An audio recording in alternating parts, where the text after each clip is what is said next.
Even death needs a place to put its souls, and that is a wagon of all shapes and sizes. We will be talking about CARRETA NAGUA and other wagon riding stories.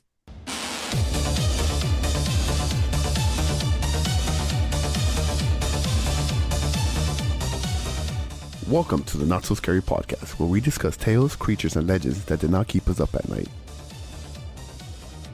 Hello, everyone. I'm Trix. And I'm Chris. Tell me, Chris, have you heard of La CARRETA NAGUA? I have not. So, CARRETA NAGUA from Nicaragua. Ooh. I know, it just slides off the tongue. Nicaragua, Nicaragua. Okay. CARRETA NAGUA. CARRETA NAGUA. CARRETA NAGUA. From Nicaragua. Yeah, we just made a song like CARRETA NAGUA. Oh, does this have any songs by any chance? No, it doesn't. But I mean, it is basically a Phantom Carriage, which I'm sure Phantom Carriage has a song. And it was a really cool brewery that used to exist. I was about to say that, yeah. R.I.P. Phantom Carriage. R.I.P. Phantom Carriage. It was so awesome. Beers. Did they? They had sour beers, and I hate sours. Oh, I can't remember almost anything. It was fun. I remember having fun. And there was like a little place where they would play horror movies. Yeah, like old school horror movies. Old school horror movies. Yeah. It was really cool. It was a really fun place. Yeah, it was cool. So I came across this story in the children's book from the tales of all across Latin America that is actually not for children at all. Please do not read that book to your children. This folklore is from Nicaragua, as we said already. But I found a very similar version just all across Latin America, and that opened up the floodgates of these types of stories that have a haunted wagon. So these stories specifically came during the time of colonization because they have a very heavy Spanish influence.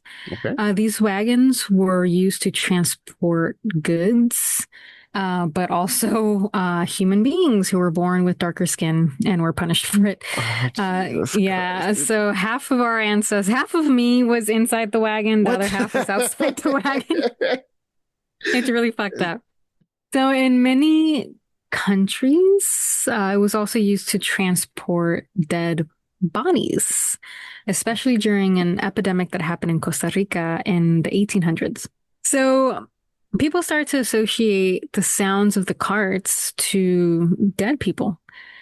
So the surface level things that we know about these haunted wagons or carts are that they were normally pulled by two oxen. So evil dead oxen in these cases, and the rider was primarily death itself. Oh, damn. Yeah. And also, since death is a very busy individual, they normally appear between 1 and 3 in the morning. So at least there's the window that you have. Yeah, and it's not just it's not the entire night. So I mean, I guess that's nice to know. just go to bed between these times. Time. Just don't fuck with death between 1 and 3. And you'll be fine. So if you heard it, chances were that death was physically coming to collect either you or someone in your household very soon. Or if you saw it and it threw a bone at you, that meant that you had to give it one of your kids as a sacrifice for the rest of the family. So your family could live in peace. So I guess, choose your least favorite child. That's okay. Yeah. Wow. Okay. Yeah. So with that in mind, we're going to start our story in Nicaragua from a book called The Pájaros No Tienen Fronteras. Not a children's book. Sounds so lovely. It's categorized as a children's book. And then you read these stories and you're like, what? Yeah, because the cover legit translates to Birds Don't Have Borders. Yeah, Birds Don't Have Borders, which is lovely. It's really nice. It's so nice. It has nice intentions. I would not give this to my nephew, my 4-year-old nephew. Okay, so we're starting in Nicaragua. Are you ready? Yes. Okay.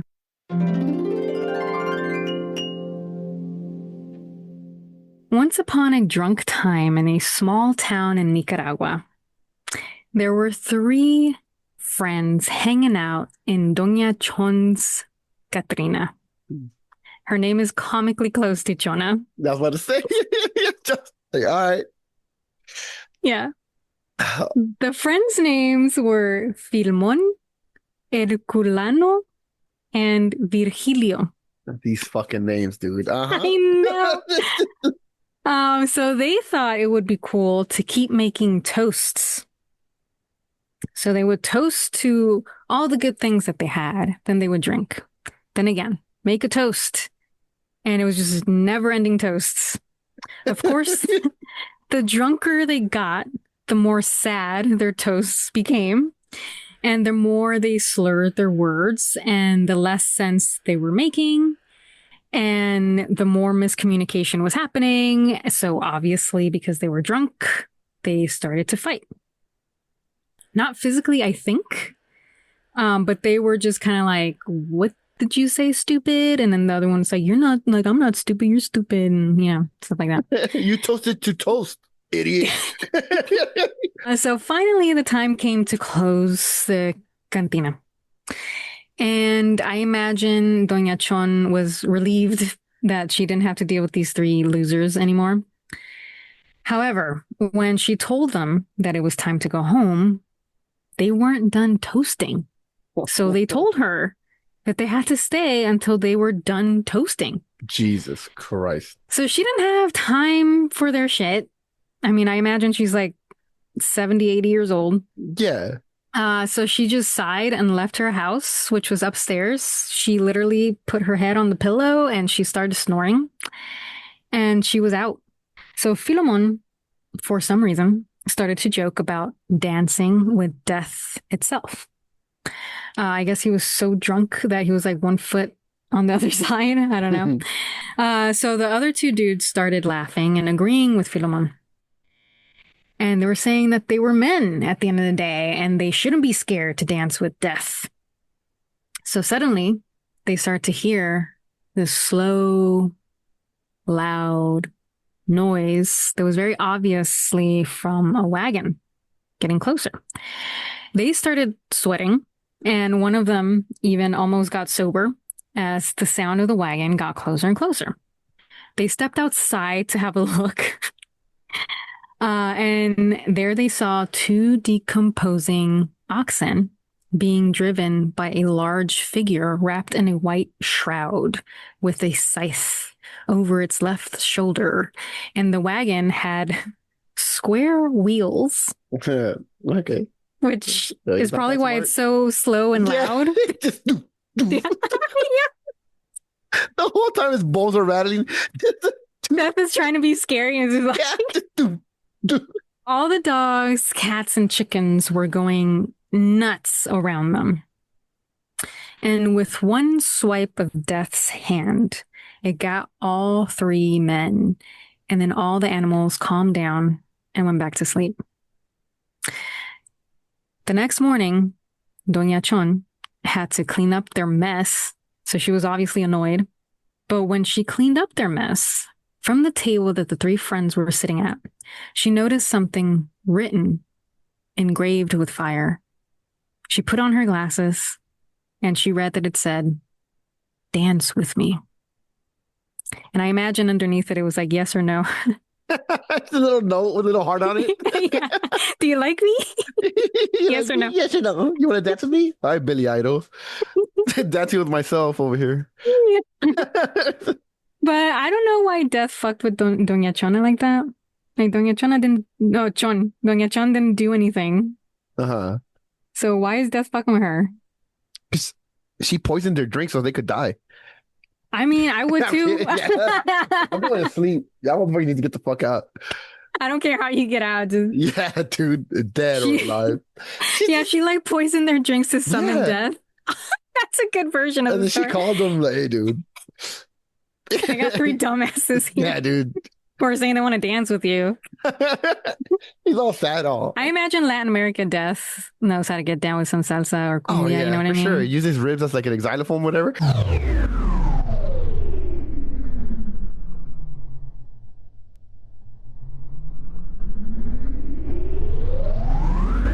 So this next version is from Costa Rica. Once upon a time in San Jose, there was this witch, aka a girl that nobody liked for some reason. He was too attractive. She was too attractive. She was hot. She knew it. Yeah, She's a witch. She's a witch, dude. Can't be attractive. So she fell in love with this one dude who everyone liked for one reason or another. So maybe he was like the tallest one there. So she was so in love with him that, of course, she had to do black magic on him so that he could fall in love with her too. They got married and they were very happy. And I'm not even making that up. Like every single story I read was they were very happy together. Oh, okay. Of course, nobody approved of their happiness because nobody could be happy on this planet without someone else being upset. So my eyes just couldn't roll any further back. So years later, he fell really ill. Because she was likely not a witch, she couldn't cure him. And also, I doubt physicians back then could have cured him anyway. So his last wish was, for one reason or another, maybe because he was never really under a spell, was to be buried in this very specific religious place. Uh-oh. So her being the supportive wife that she was, told him that that wasn't a problem. Of course she would bury him wherever he wanted to be buried. So she gathers up her dead husband, her oxen, her tears, and she rolls up to this religious place.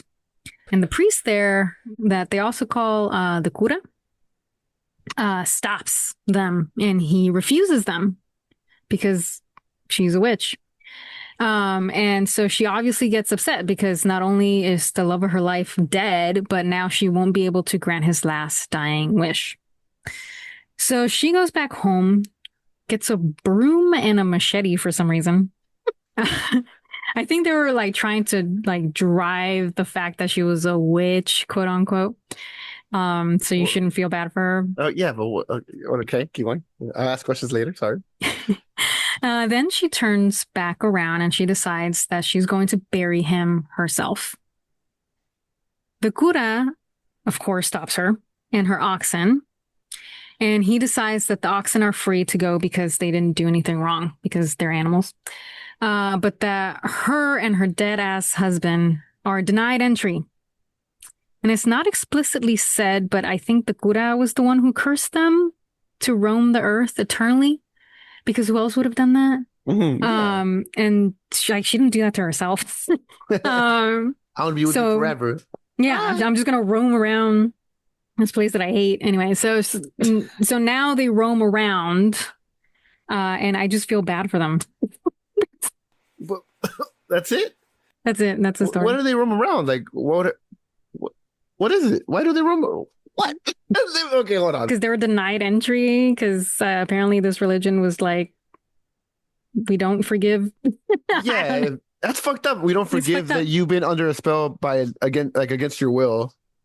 Which I don't think he was, arguably, because if he was, then why would he be like, I want to be buried in this religious place? Like, he wouldn't have. He would have been like, bury me with like all the evil. Like, no, because if he just fell in love with her, he would have just been like, oh, I'm just in love with you. He wouldn't have forgot everything else. But she's ugly. I'm kidding. Okay, so what happens? They just roam around? They just roam around. It's a really sad story. They don't hunt anybody. They don't kill anybody. They just. I mean, no. You just see them. That's it. Like, so it you see him. If you see him, just maybe just be like, I'm sorry, man. Well, like, just get the fuck out the way, dude. I'm trying to toast with my buddies here. I'm trying to toast. I'm trying to toast, motherfucker, ruining my shit. That's okay. Well, yeah. So there's another story from Costa Rica that takes place in a more rural area that I found was a lot more fun. Okay, yeah. So this guy and his friends used to all travel together with their wagons and their oxen to the city to sell their goods. And then they would all come back together after a few days. This one specific trip, the guy seemed rushed. So after he sold his entire wagon's worth of goods, he told his homies that he was out.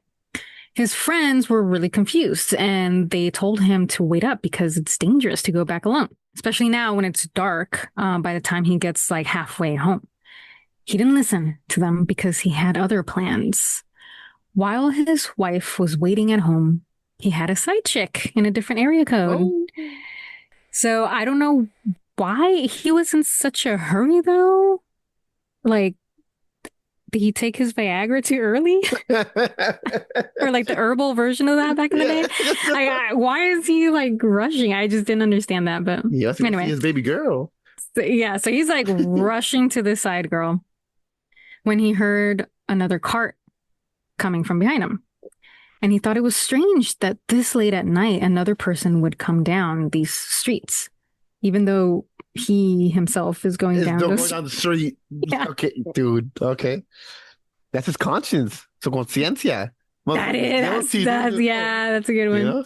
It's getting like, I'm gonna chase my baby, by my real baby mama. So he decides to pull over to the side and let that person pass. As he saw the cart pass, there were no oxen. So it was just kind of moving alone. And inside, there was a dead person. Oh. The cart slowed down next to him as if someone or a ghost was staring him down. But then it kept going. And this scared him so much that he went straight to his wife and he never cheated on her again. My boy scared himself. That's crazy. Yeah, he scared himself. My boy scared himself. He's like, oh, la conciencia, dude. Yeah, yeah. He's over here just overthinking Creeping things. up on you. Yeah. Oh, no, I gotta go home, dude. The Viagra wore down, guys. It's like midway, he's like, oh, dude, no, it's not worth it. It's already going away. That's... Yeah. I do want to say an honorable mention from Mexico. I really like this story. So there was this group of thieves who decided to go steal something. I'm not sure what, because it's not mentioned what they were going to steal. But they all decided to meet up at one of their houses before they went off stealing. They waited there for their leader, and he wasn't showing up. Suddenly, they heard a wagon, super loud, approaching. I'm assuming they were all kicking it outside because they saw this extremely loud wagon just roll through. No one was driving it, but it kept going. They thought it was weird and proceeded to just be annoyed that their leader wasn't there. And he was late. So then the very loud dragon. Oh, hell yeah. The very loud wagon came up again, but this time it stopped right in front of them. And they looked at it, and it sounded like these footsteps were climbing out of it, but no one got out. And the wagon again proceeded to leave loudly, and then it faded away. And this creeped them all out. So then they ran back to their homes. And the next day, they went over to their leader's house, and he was found dead. Oh. No sign of forced entry, no gunshots, no stabbing wounds, nothing. So it was as if death just came for him. Oh, okay. That's a little better. Yeah. So through all these stories, I'm getting that, well, except one of them is like, it's his death. It seems like it's death. And then he has like the body's basically in the wagon. Yeah. Okay. And then he's like coming to collect your soul, putting it in the wagon. Yeah. Because he's too lazy to carry you. He has a lot of people to go through in your street. Yeah. You're dead. You're cool. You're dead. Yeah, except that one with the weird one with the couple and the witch. Like, yeah, dude, that one pissed me off. I like could not stop rolling like every line I read, I was like, oh my God. Shut the fuck up. And she loved him. And the curse is they love each other forever. Yeah. Dude, travel the world forever. That's cool.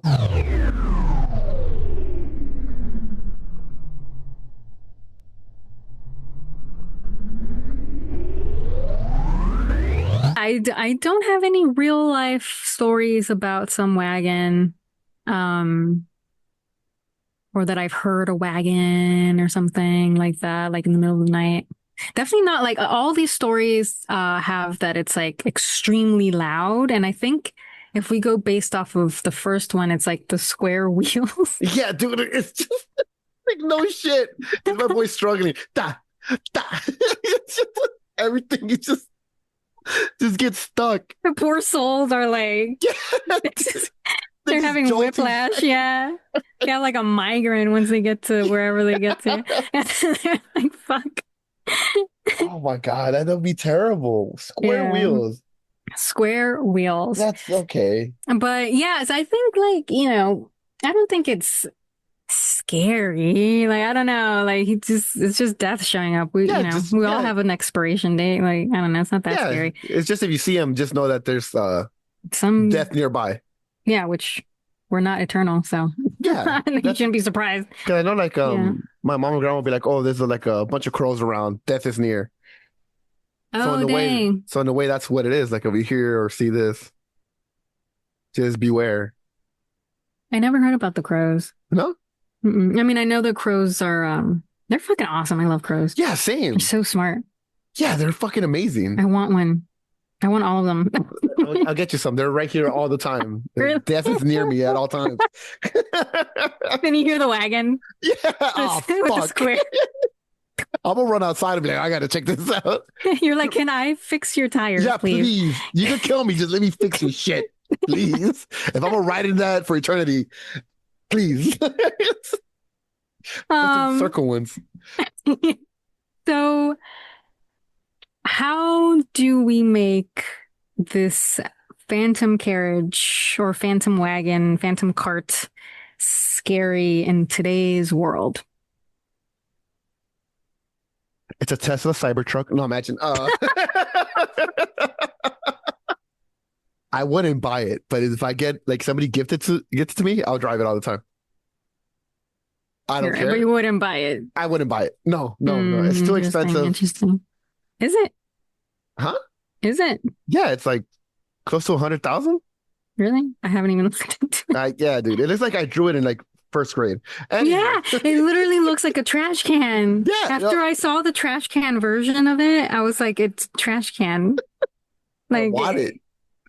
It's a piece of shit car, but I want it. I don't care. Like, I saw one that was like an olive green, and I was like, dude, oh my you God. just made it worse. Yeah, Man. it's already. Like, it's already pretty bad. It looks like legit the dumpsters, the green ones outside. That's what I was saying. Yeah. Blue or green, just don't do it. Oh my God, I would do that.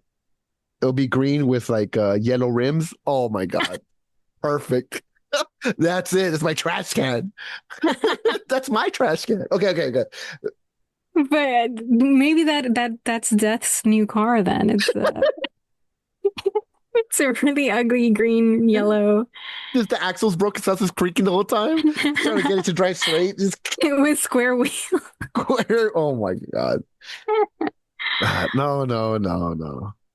I think in today's world, to make it scary, we need to make it like a ride share. Like you order a ride share, you're going to the airport of all places, like the worst place on this planet. And then all of a sudden, this driver. See, in my version, this driver's like talking to you the whole time because I hate that. And if they're talking to me that, I'm like, oh man, I'm dead. It's not even death. It's just some random guy. Fuck this, dude. Just You just throw yourself out the car.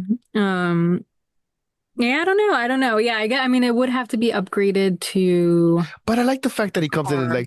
like the oxes and they're decomposing. Yeah, it is cool. So It maybe is the cool. oxen are pulling But what? a Yeah. Cybertruck. I mean, the Cybertruck breaks down all the time, so and it's a square, so there goes that. Yeah. No, yeah, like I like the fact that that's like a thing. So maybe in today's version, like the oxen are just like drawn on the car. Jesus Christ. I don't know. I don't know. I just It'll be don't like see oxen. it'll be like a Fast and the Furious car, and the decals are like the oxes. Yeah. Vin Diesel's the fucking Grim Reaper. This is your last ride. Oh my God. We just made it perfect. One last ride. One last ride. And this car just fucking blowing up. Ghost It's like you didn't live your life 1/4 mile at a time. So he takes you to live your life 1/4 mile at a time. I still don't know what that means. It's just Vin Diesel picking you up. It's just Vin Diesel picking you up in his fucking car, and he has fucking ox decals on the side. God, that's already bad. It doesn't even have to be the Grim Reaper. It just has to be Vin Diesel picking you up, and you're just. I would cry. Yeah, I would be like, oh God, no. He's just gonna be telling me about family and shit. Oh God, he's gonna be fucking announcing this movie before it's even made. This next one's gonna be amazing. That's how you die of boredom in the back. This one's gonna be amazing. He's just explaining every single Fast and Furious movie from the beginning, like with excruciating detail, and that just kills you. God. And he's like looking too into it. Like, yeah, the DVD players, you know what they stand for in the first movie, right? It's your soul, because you get to watch your life. It's God. Get me out. So now that's a plot of Fast 10, 11. Fast 11. Yeah, because they're bringing back Brian. And how do they do that? He's the Grim Reaper. Yeah, that's a good point. We just figured it out. That's it. We just figured out the plot of the next movie and how to make this scary. And boy defies death all the time because he is death. He can't die. That's it. Yep. And everybody else like the 4 horsemen or the 4 oxmen, whatever the 4 oxmen. The 4 oxmen of eternity. Yeah. That's it. It's Vin Diesel. This is our modern day. And he talks about how this movie should win Oscars because well, that's the thing. I want to be very clear about that. He's explaining to you all of the movies, but in his version where they should be Oscar winners, not the fun versions that we know. But he's explaining to you why his character is so complicated and of course. And that's what drives you completely insane to the point of just death. Yeah. That's the new version. Yeah, that's the way. It's just Fast. I like 11. How Vin Diesel just sneaks his way into one of our episodes. And we can sneak into any story. In every story. I would have him in every story. But this one makes perfect sense. Yeah, we're just going to have to sneak him into more stories. Yeah, this one does make sense. I could absolutely see him as death. And instead of the loud noise you hear, Tokyo all around your house. It's just on repeat. On repeat. Like, oh, fuck, it's my time. Yeah. Tokyo. That's how you know you're going to die. Yeah, that's death fucking. Because I don't think the Fast and Furious has like a theme. That's like the only one I know of. Yeah, it's like the Too Fast or whatever. Or no, Tokyo Drift. Yeah. Come on. Vin Diesel's gonna come. Sorry, yeah, I know he's gonna come for me. Yeah. Like, and then he goes through all the discography. Oh, Jesus. Yeah. But yeah, I think we did a great job in modernizing this story and making it scary. We legit modernized it. It's modern. We modernized it. I don't know if we made it scary. Are you sure we did it? I think. Yeah, I mean, that is terrifying to me. I think, I know. Being stuck in a car with Vin Diesel talking about like the boring parts of Fast and Furious. Yeah, not even the cool parts were like not the good exciting parts. Talking about. Yeah, he's talking about like how his character is the best thing in the world. Yeah, dude, and that's how you know you're done. Well, thank you, listeners, and thank you, Chris, for listening to our stories today. Thank you. thank you, listeners, for listening. And stay tuned for the next episode. It's gonna be a good one, I promise.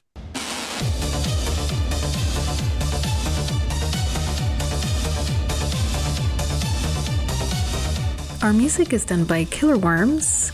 Our art is done by Squishy Panda and Ghostface Wizard. And for all the nerds, reference links are in the show notes. Thanks so much for listening.